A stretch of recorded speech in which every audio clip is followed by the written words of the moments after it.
So next Aryan ने question किया है, best way to apply EQ and compression on bass. आप पूछ रहे हो बेस्ट तरीका क्या है EQ और कंप्रेशन को अप्लाई करने का, स्पेसिफिकली बेस एलिमेंट पे। बेस में अगर आपको लग रहा है कोई भी टोनल चेंज करना है, जैसे लेट्स सपोज इलेक्ट्रिक बेस की बात करते हैं, आप इलेक्ट्रिक बेस सुन रहे हो और उस इलेक्ट्रिक बेस में आपको अपर हार्मोनिक नहीं सुन रहे हैं, तो आप EQ से उन अपर हार्मोनिक्स को बूस्ट करने की कोशिश करोगे, तो वो EQ यूज़ कर लोगे, right, because you want to change the tone of it. And अगर आपको उस बेस में वॉल्यूम फ्लक्चुएशन बहुत दिख रहा है, यानी कि जब सॉन्ग चल रहा है when everything else is playing with the base, और बेस कहीं कहीं खो जा रहा है या कहीं कहीं वो बहुत ज़्यादा लाउड हो जा रहा है, तो जहाँ पे भी वॉल्यूम डिस्क्रिपेंसी आएगी वहाँ पे आप कंप्रेशन यूज़ करोगे। So the answer is to change the tone of any element you will use EQ. To change the volume fluctuation of any element, you will use compression. अब जैसे Aryan, I hope screen visible है, ये मेरे पास एक base का loop है, right.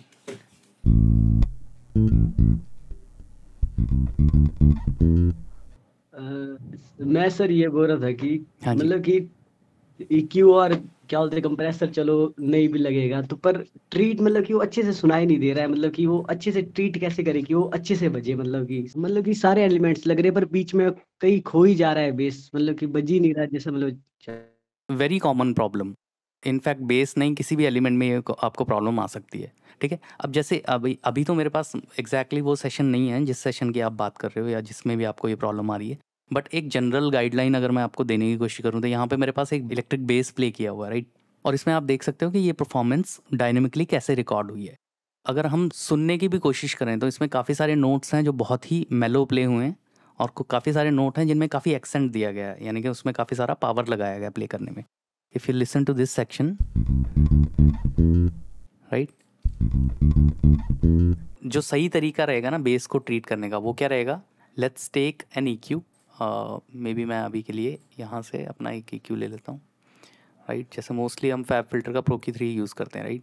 So you take your FabFilter का EQ, कोई भी एक जोन ले लो, बैंड क्रिएट करके उसको सुनना शुरू करो।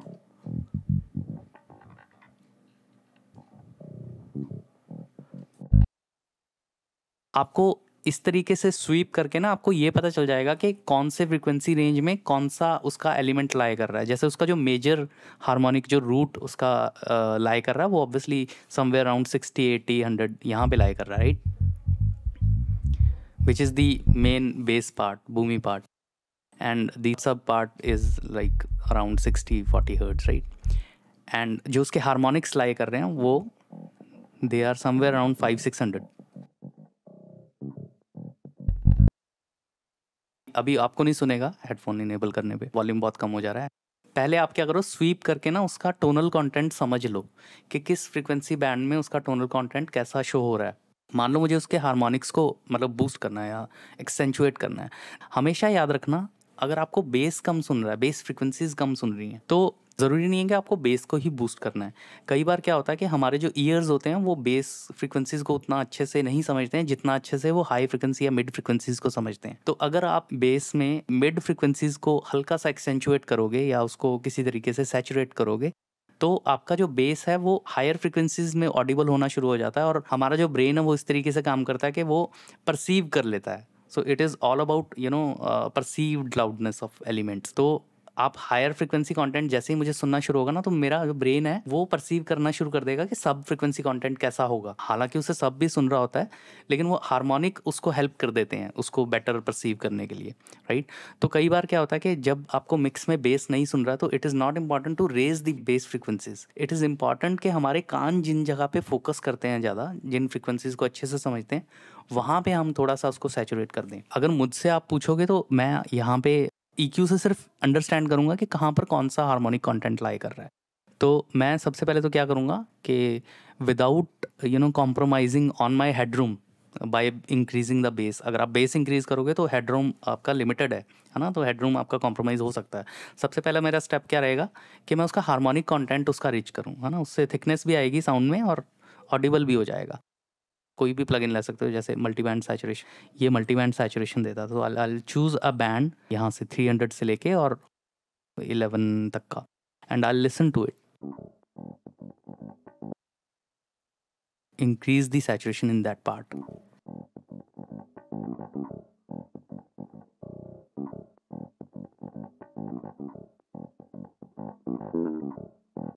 If you think the default algorithm is not working, तो हमारे पास मल्टीपल एल्गोरिदम होते हैं। जो भी एल्गोरिदम आपको अच्छा लगता है आप वो ले सकते हो। जैसे पावर एम्प बहुत ज़्यादा यूज़ होता है बेस के लिए। अगर आप गिटार वर्ल्ड में रहे हों तो एम्पलीफायर्स यूज़ होते थे उन सिग्नल्स को बूस्ट करने के लिए जो लो रहते थे। तो हम पावर एम्प सिमुलेशन ले सकते हैं और उसका गेन बढ़ा सकते हैं।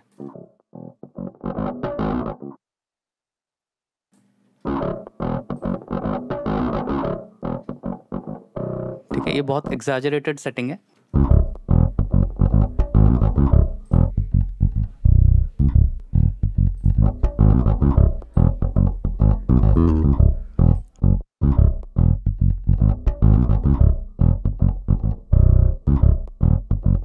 सो अगर ये बेस चल रहा है और विद हार्मोनिक्स चल रहा है, तो ऑब्वियसली विद हार्मोनिक्स आपको ऐसा लगेगा कि बेस ज़्यादा सुन रहा है। तो अगर आप वॉल्यूम देखें ऑन ऑफ करने के बाद, तो हमने वॉल्यूम नहीं गेन किया है।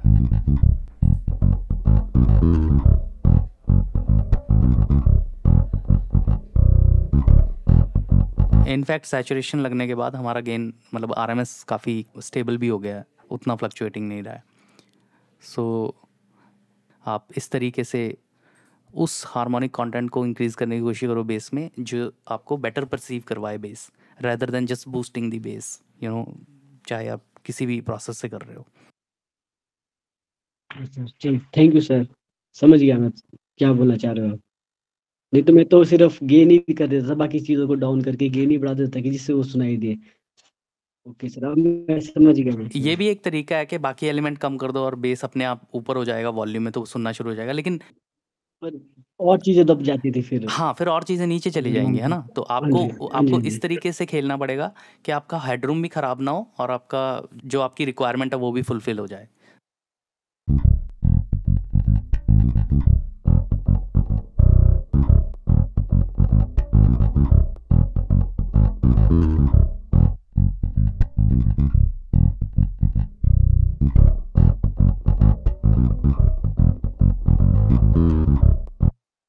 थोड़ा सा थ्रोटी टोन हो गई है बेस की।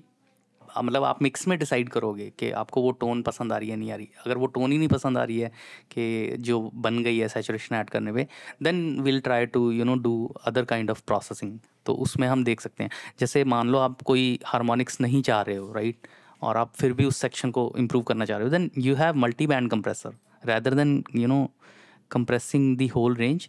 मैं मल्टी बैंड यूज़ करूँगा और उस बैंड को सोलो कर लूँगा जिस बैंड को मुझे कंट्रोल करना है।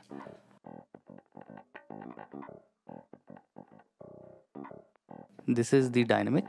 जैसे ही मैंने मेरा नॉब को थ्रेशोल्ड को क्रॉस कर रहा है सिग्नल, तो रिडक्शन शुरू होगी, right. And because this is the mid frequency, mid वाला बेस है, तो मैं इसका अटैक फास्ट रखूँगा एंड रिलीज स्लो रखूँगा because I want to compress it and keep compressing it. तो आप ये रख सकते हैं and then I try to raise the output level.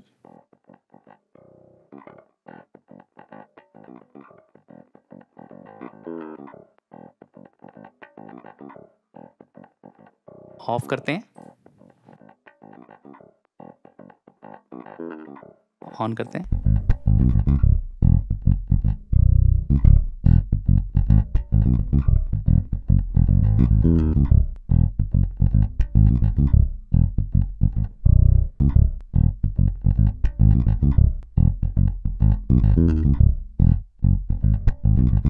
Solo करके आपको ज़्यादा पता लगा।